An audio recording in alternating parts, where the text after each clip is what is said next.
He was a genius, a leader, a man of iron will. He was Adolf Hitler. But above all, he became someone no one ever wants to be. He wanted to be an artist. He wanted to feel the world through his fingertips.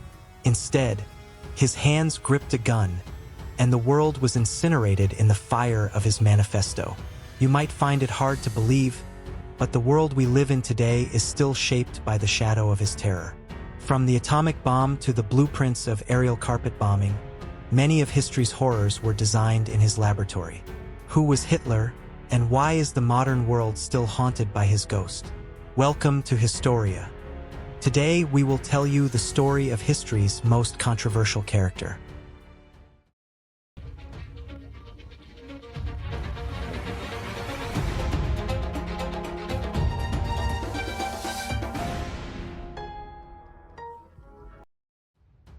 It is September 1918. World War I is ending. In a small French village called Marcoing, about 110 miles from Paris, a British sniper has a young German soldier in his crosshairs. He can let him go or he can take the shot. The German soldier is a messenger, a courier. Seeing the sniper's aim, he is certain he's a dead man. But he wasn't. The British soldier, Henry Tandy, saw the man was unarmed, lowered his rifle, and motioned for him to go. On the surface, this was just one of thousands of small incidents in the Great War. But Henry didn't know he had just written history, because the man he spared was Adolf Hitler. The same Hitler whose Second World War would eventually claim over 50 million lives. Hitler himself later popularized this story after seeing a picture of Henry Tandy in a newspaper. During the war, Hitler was serving as a dispatch runner on the front lines of Belgium and France. When the Allied forces used poison gas against the Germans, everyone scrambled to put on masks to survive. But Hitler faced a problem. His long, wide handlebar mustache wouldn't fit inside the mask. Consequently, he trimmed his mustache down to fit the mask seal. And just like that, the face by which he is recognized today was born. During one of these gas attacks, Hitler's eyes were severely burned, and he went blind. However, after treatment, his sight returned. His vision was back, but now those eyes smoldered with a fire for revenge against Germany's enemies. Hitler was born and raised on the border of Austria, but after the war, he became a staunch German nationalist. He wanted to be a painter in his youth, but he abandoned that dream and vowed to avenge Germany's defeat, even if it meant taking on the whole world. Hitler began his political life with a small, obscure group called the German Workers' Party, later known as the Nazi Party. This party was formed by disgruntled former soldiers who felt betrayed after World War I. You see, after the war, Britain and France had seized German territories that had been part of its empire for centuries. Not only that, Germany was forced to pay war reparations, a sum equivalent to 96,000 tons of gold. Yes, 96,000 tons. This was a crushing humiliation for the German nation. Since the Nazi Party opposed the system imposed on Germany after the defeat, it became popular among the masses. Hitler was initially just the propaganda chief, but by 1921, he took absolute control. Interestingly, he initially refused to lead, but seeing the party's potential, he agreed.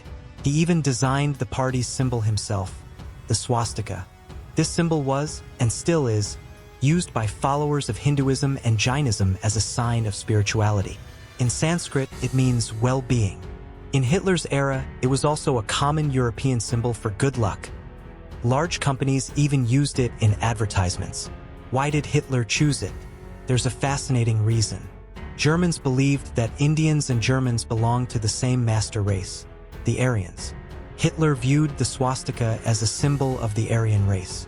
Thus, a symbol of spirituality and luck was twisted by Hitler into a symbol of destruction and terror. The Nazi Party was initially a party of the lower class, but when General Erich Ludendorff, a hero of the Great War, joined the ranks, its prestige skyrocketed. Ludendorff was a top commander who had crushed Russian forces, but he blamed politicians for the eventual loss to the British. With Ludendorff's support, Hitler's power grew. He wanted a revolution. In 1921, he formed the SA, the Storm Detachment. Its members wore brown shirts and were known as Brown Shirts. They took an oath to die for Hitler. In 1922, when Mussolini's revolution succeeded in Italy, Hitler felt he could pull off the same thing. He was looking for an opportunity, and he found it in the Ruhr. The Ruhr is a German region filled with coal mines and steel factories. When Germany failed to pay its debts, France and Belgium occupied the Ruhr in January 1923 to take its resources by force. The German government couldn't fight back militarily, but they made a bold decision. They ordered workers to go on strike, promising to pay their salaries while they stayed home.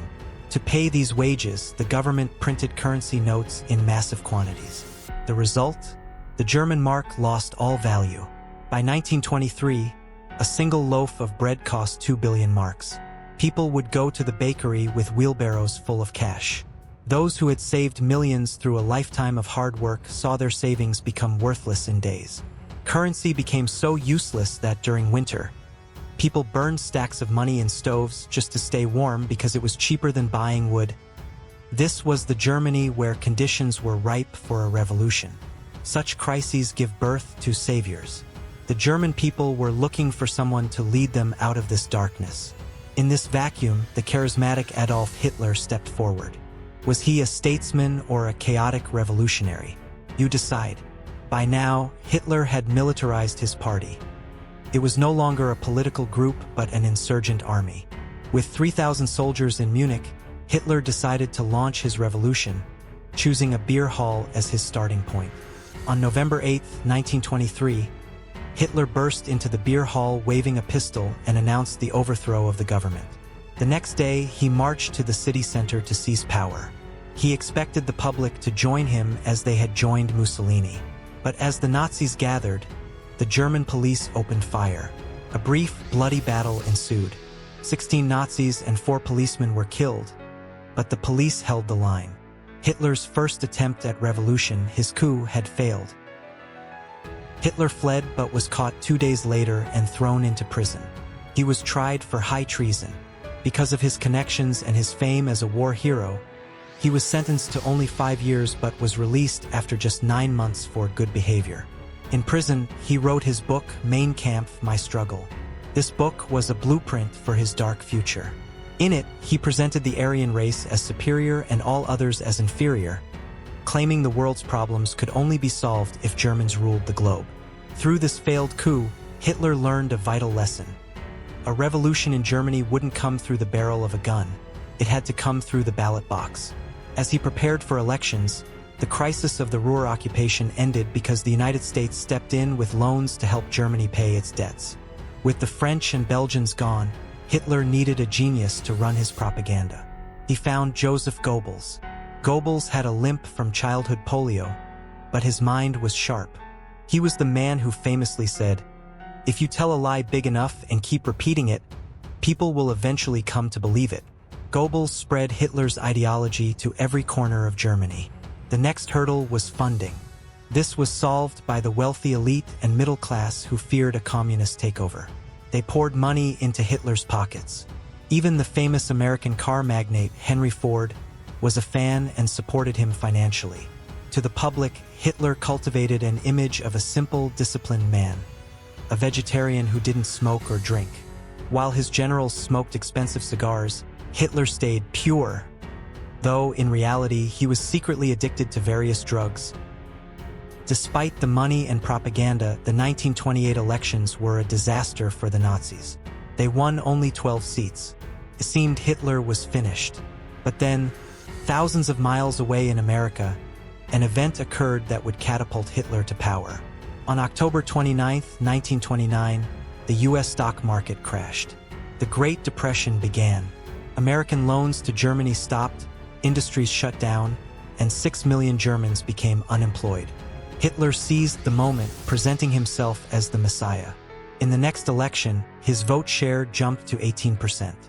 During this time, Hitler suffered a personal tragedy. His mistress, Jelly Robbel, who was his half-sister's daughter, committed suicide. Hitler was devastated for weeks, but soon he fell for a shop assistant named Eva Braun. Eva was beautiful and loved gymnastics and parties, but had no interest in politics. Hitler could have married her, but he didn't. He kept their affair a secret for years because his propaganda claimed his only bride was Germany itself. Only his inner circle knew about Eva. As Hitler's personal life remained a mystery, his political path faced one final obstacle: President Paul von Hindenburg. Hindenburg was an 85-year-old war hero who considered Hitler a dangerous Bohemian corporal and refused to make him chancellor. In the 1932 presidential election, Hitler ran against him. Hitler got 36% of the vote, but Hindenburg won. However, the government was paralyzed. After multiple failed chancellors and endless political maneuvering, Hindenburg's advisors convinced him that the only way to stabilize the country was to bring Hitler into the fold, believing they could tame him. On January 30th, 1933, Hitler was finally appointed Chancellor of Germany. Just 1 month before this, a 54-year-old Jewish scientist, sensing the coming storm, quietly left Germany. He was offered the presidency of Israel later in life but refused. He was the greatest scientist of the 20th century, Albert Einstein. For weeks after Hitler took power, the German parliament building, the Reichstag, was set on fire. Hitler blamed the communists, using the chaos to strip away civil liberties. By March 1933, he passed the Enabling Act, giving him dictatorial powers. He banned other parties, crushed trade unions, and began burning books that didn't align with Nazi ideology. But there was one last internal threat: his old friend Ernst Röhm, the commander of the SA. Röhm's 3 million-strong paramilitary made the regular German army nervous. To gain the army's loyalty, Hitler made a cold-blooded choice. On the night of June 30th, 1934, Hitler's personal guards, the SS, executed Röhm and 400 others. This was the night of the long knives. With his rivals dead and Hindenburg dying shortly after, Hitler merged the offices of Chancellor and President. He was now the Führer, the leader. The courts, the police, and the army were now under his absolute control. Soldiers were forced to swear a personal oath of loyalty, not to the country, but to Hitler himself. He was now the master of Germany. He stopped paying war reparations, funneling that money into a massive military buildup. He ignored international treaties and began rebuilding the Air Force and Navy. By 1936, Hitler was ready to show the world the new Germany through the Berlin Olympics. He used the games to prove German superiority, while behind the scenes, the persecution of Jews had already begun. Hate was being taught in schools. The stage was set for a global catastrophe. Hitler had conquered Germany. Now he set his sights on the world. He invaded France and the world trembled. But why did he attack France? Who were the leaders who fainted in fear of him? And who was the one man who stood his ground? The world was about to enter its darkest hour. Wait for part 2 to see how the genius led the world to hell.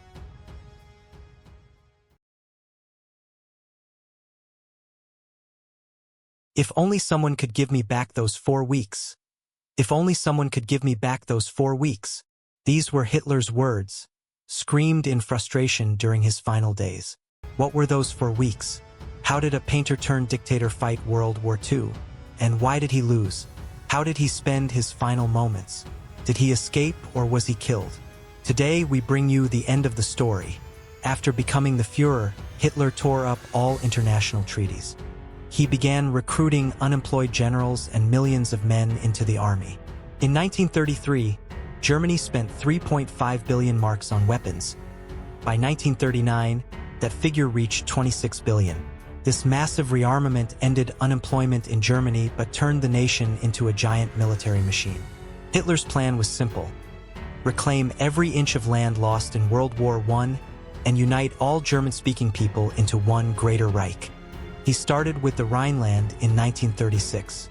German troops marched in, and to Hitler's surprise, Britain and France did nothing. Then came Austria. By supporting Mussolini's invasion of Ethiopia, Hitler won the Italian dictator's favor and marched into Austria in 1938. Next, he demanded the Sudetenland from Czechoslovakia. British Prime Minister Neville Chamberlain met Hitler and, in a desperate attempt to avoid war, gave him the territory after Hitler promised it was his last demand. Chamberlain made a fatal mistake. Hitler soon broke his word, orchestrated a coup, and swallowed the rest of Czechoslovakia. During these negotiations, he so terrified the Czechoslovak president, Dr. Hatcha, that the poor man fainted cold and had to be revived with an injection. By now, the world realized Hitler's promises were worthless. When he turned his eyes toward Poland, Britain and France signed a military pact to defend it. On September 1, 1939, after a staged attack on a German radio station, Hitler's 1.5 million troops poured into Poland. 2 days later, Britain and France issued an ultimatum: stop the invasion by 11 a.m. or face war. 11 a.m. passed. Silence. Then, at 11:15 a.m., the voice of Neville Chamberlain broadcast across the world: Britain is now at war with Germany. World War II had begun. Hitler wasn't worried about the West. His real fear was the Soviet Union. He didn't want a two-front war. So, he made a devil's pact with Joseph Stalin, the Nazi-Soviet non-aggression pact. With his eastern flank secure, Hitler turned west. In less than a year, he crushed Holland, Norway, Belgium, and Denmark. Then came the unthinkable. France fell in just 6 weeks. Hitler stood in Paris as a conqueror. What was the secret to this lightning speed? It wasn't just tanks, it was drugs. The German army was fueled by Pervitin, a form of methamphetamine that kept soldiers awake and aggressive for days. Hitler himself was a walking pharmacy. His personal doctor, Theodor Morell, injected him with a cocktail of vitamins, glucose, and even extracts from bull testicles and pig livers. Hitler even used cocaine for sinus issues. This drug-fueled energy is why he could hold his arm in the Nazi salute for hours without tiring. By 1940, Hitler seemed invincible. But then came his first real setback, the Battle of Britain. Hitler expected Britain to surrender, but a new leader had emerged, Winston Churchill. Churchill refused to back down. Hitler launched Operation Sea Lion to invade Britain, but he needed to control the skies first. The German Luftwaffe attacked, but the British had a secret weapon: radar. They could see the Germans coming. Coupled with the superior Spitfire fighter planes, the British dealt Hitler his first defeat. Hitler was annoyed, but he didn't want to waste time on a small island. His true obsession was the Soviet Union. He hated Russians even more than Jews, viewing them as an inferior Slavic race. He wanted to wipe Moscow off the map and build a giant lake in its place. His generals warned him of the Russian winter, reminding him of Napoleon's failure, but Hitler ignored them. He planned to attack in the spring of 1941. However, he had to divert his troops for 4 weeks to bail out Mussolini in Greece and Yugoslavia. Those 4 weeks changed everything. When Operation Barbarossa, the invasion of the USSR, finally began on June 22, 1941, the German army seemed unstoppable. Stalin was so shocked he had a nervous breakdown and didn't speak for days. But as the Germans reached the gates of Moscow, the early Russian winter struck. The German army wasn't equipped for the cold. Hitler then made a string of fatal errors. He diverted troops to Ukraine, he declared war on the United States after Pearl Harbor, and he got bogged down in the meat grinder of Stalingrad. The Battle of Stalingrad became the turning point. The German Sixth Army was annihilated. The tide turned. The Soviet Red Army began pushing from the east, while on June 6, 1944, D-Day, the Americans and British landed in Normandy. Hitler was trapped.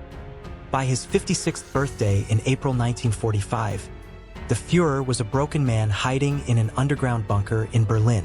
He was a shell of himself, trembling, paranoid, and suffering from drug withdrawals. As Russian shells fell on the city above, he finally married Eva Braun in a somber ceremony inside the bunker. The next day, April 30th, 1945, as the Red Army was blocks away, Hitler and Eva Braun committed suicide. Their bodies were burned in the bunker's garden, just as Hitler had ordered. Hitler claimed to be the ultimate German, yet DNA tests years later suggested he might have had Jewish and African ancestry himself. He murdered 6 million Jews in the Holocaust and led the world into a war that killed 50 million people. He promised a 1,000-year Reich, but it lasted only 12 years, leaving Germany in ruins and the world forever changed. Who was Hitler? a man who let his hate consume his genius, and in doing so, he consumed the world. That's it for today. If you enjoyed the video, drop a like and pass it on to a friend. Don't forget to subscribe and ring the bell to join the notification squad. Catch you later.